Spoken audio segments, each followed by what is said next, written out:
Let's begin with the main introduction. After that, like I've earlier mentioned, we're going to discuss the three main sectors of our Indian economy. The first being the primary sector, the second being the secondary sector, and the third being tertiary sector. So we will understand these sectors better when we see the different kind of examples with their flow chart. Okay? Then we see the kind of differences between these sectors. So now that we've seen the main sectors of the Indian economy, we will go to the final goods and services that are produced by these sectors. And we also see what kind of production is happening in the primary sector, what kind of production is happening in the secondary sector, and the production that's happening in the tertiary sector. After we've covered the type of production in each sector, we will get on to a very important concept in the economic scenario throughout the world. It is called as GDP, that is gross domestic product. So that we will see as to how we calculate such a value. So let us get ahead with this section. So in the pictures at the beginning of the class where chapter 2 was written, you saw different kind of services that were being provided by people. Someone was selling clothes. So clothes is the final good that is being sent. Some people are, for example, barbers. They do a kind of service that is called as cutting hair. So every economic activity involves a kind of a good or a service which ultimately goes to the consumers, that is us.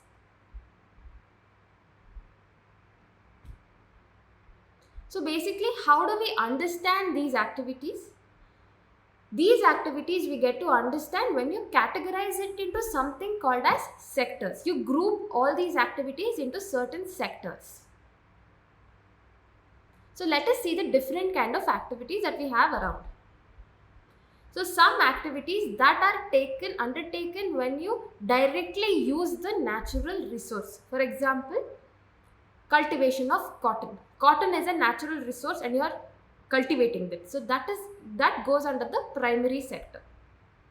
So for cotton to grow, we also need other factors such as rainfall. You need rainfall, you need sunshine, you need climate.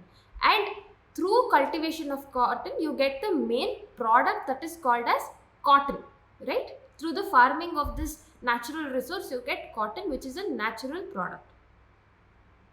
Hence, we are also dependent on different biological processes of animals and availability of fodder. So biological process for cows and buffaloes ultimately produce milk. So milk again is a natural product. So when we produce something using the natural resource, for example, that we have here, that is cotton and milk, we call that as a primary sector. Have you ever wondered why is it called primary? Because it is the prime base for all the next two sectors. It forms the base for the secondary sector, it forms the base for the tertiary sector. Hence, because we are exploiting this kind of a natural resource, that is cotton and milk, for example, it is also called as agriculture and related sector.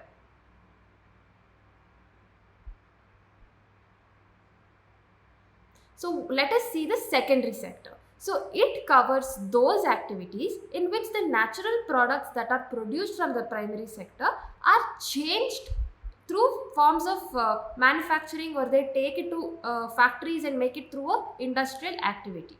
Okay. Let us go back to the example of cotton. The cotton fiber that is collected, the round balls that are collected, are spun into yarn and finally clothes are weaved in the factories. Also, you have sugarcane where you directly get from the farms. Those long sugarcane, from sugarcane you can make sugar or gur. So since this sector involves a lot of factory or industrial work, this is also called as industrial or manufacturing sector. So the third category of activities fall under something called as tertiary sector. So what exactly is tertiary sectors? they do not produce any good directly, right? The primary and the secondary sector are producing goods, but this, in order to produce goods, a person is giving some kind of service, some kind of labor, right? That is called as tertiary sector, which is production of a service. Exact. So production of a service, when production of a service happens, you ultimately get an output, which is the good, right? So this is the example. I'll give you a certain example. So you collect the sugar cane from the fields, and you want to transport it to the either market or some kind of godowns that are set up by the government. How do you do that? You do that through, if at all the amount is very less, you can do it through rickshawalas, or you can use big trucks to transport your material. So for that kind of transport is called as service. So what are the main things that come under these tertiary activities? You have transport, you have storage, you have communication, you have banking, and you have trade. So these are the five most common services that you can see across you on an everyday basis. So since there are a lot of services that are generated here, tertiary sector is also called as service sector.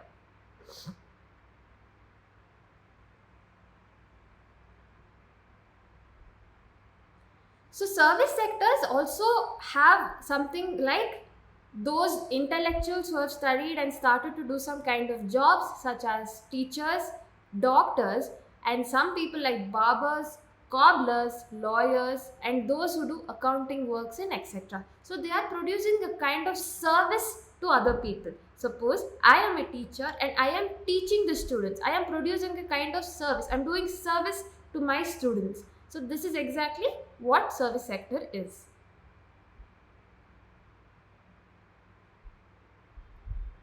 So here you have the primary sector, also called as the agricultural sector. So you have the natural products here, that is the tree, the cow milking, and then you have wheat, you have cotton, you have onions, etc. So they produce natural goods, as you can see in these small pictures. Then you have the secondary sector, that's also called as the industrial sector. So under the industrial sector, let's give you some examples. The trees, the barks are finally cut down and made into, you have chairs, right? The coal that is used here finally helps in the running of cars. Fossil fuel, right? So it helps in the running of cars. Then you have the milk that are made into different kind of milk products, such as ghee, etc. Then you have cotton that is finally made into clothes in the factories. So that's about it. So these secondary or industrial sector or the manufacturing sector produces manufactured goods. Then you have the last sector called as tertiary or the service sector. So this helps to develop the other two sectors. It gives a push for the other two sectors so that these goods that are produced finally reaches us consumers, right? You have the transport here, you have banking, and you have the teaching education services and etc.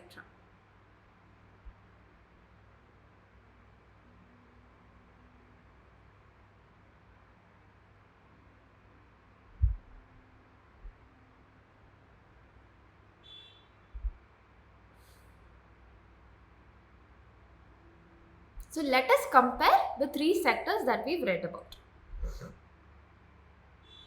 So in all the three sectors, you have some kind of person who's providing a kind of labor. So we need to see how much good and services are produced and how many people are employed in each sector, which we are going to see in the future slide. So you should also know that in terms of any economy across the world, all the three sectors do not have the same amount of people working. There is no equality between the three sectors. It depends on the kind of economy that we live in.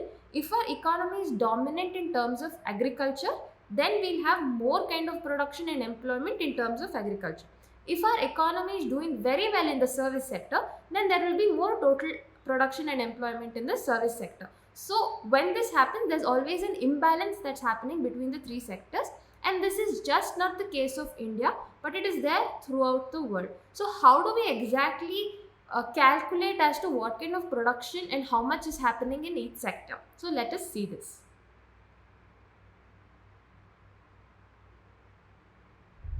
Have you ever wondered how we can exactly add the number of cars that our country has produced, the kind of computers our countries have produced, and the nails and furniture? You cannot add all these things together. You cannot add all the goods and services together. So there is a kind of methodology that has been developed to calculate the different kind of production that has happened in each sector. So you can add up everything and finally calculate the GDP, which we will be seeing in this section.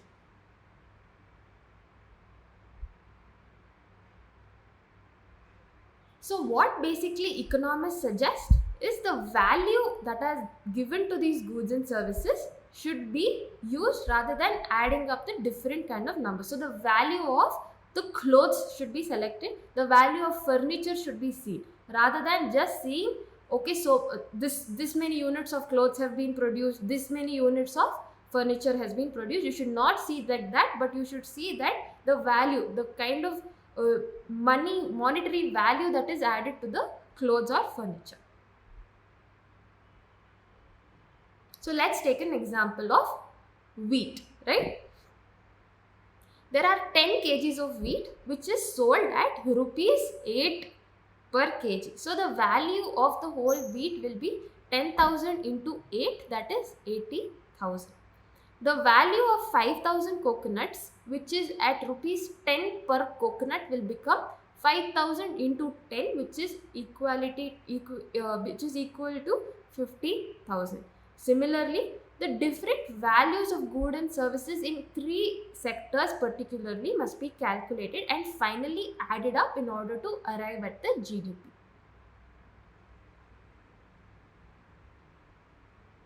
But you should always keep a caution in your head that when you're adding these services, you should always add the last final good or service that is produced and not at the primary sector itself. So let me elaborate this point with a certain example.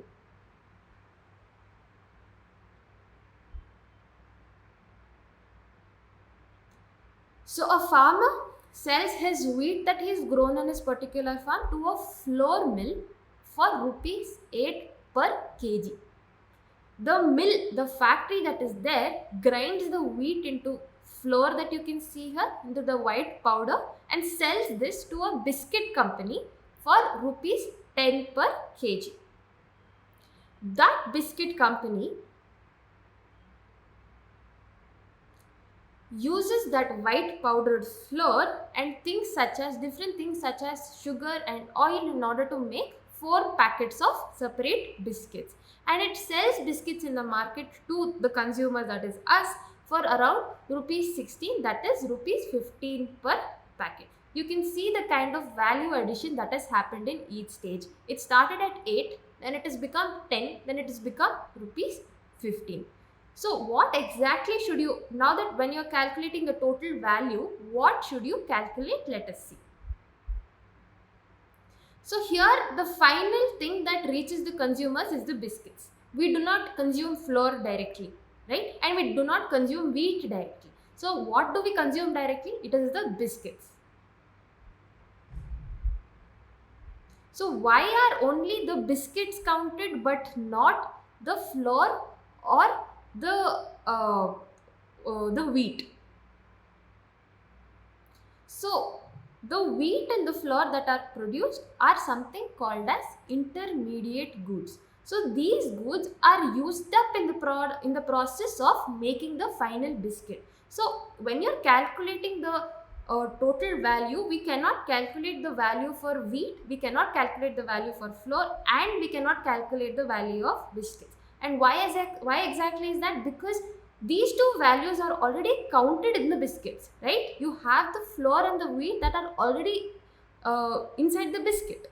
So it leads to double counting. So you might as well just count the entire final good and service, that is the biscuit, rather than using up the intermediate goods. So the whole value what should be calculated for GDP will be rupees 60 and not the others, not the wheat and the flour.